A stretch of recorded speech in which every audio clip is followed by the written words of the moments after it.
सबसे पहले दोनों बोतल्स के कैप में एक छोटा सा होल करेंगे जिससे पानी इजीली फ्लो कर सके। दोनों बोतल्स को टाइटली जोड़ना ज़रूरी है, नहीं तो पानी लीक हो सकता है।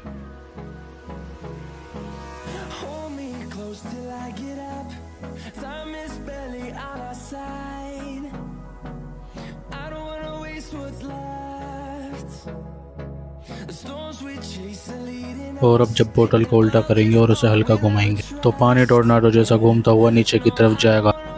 देखो कैसे इसमें भंवर बन रहा है।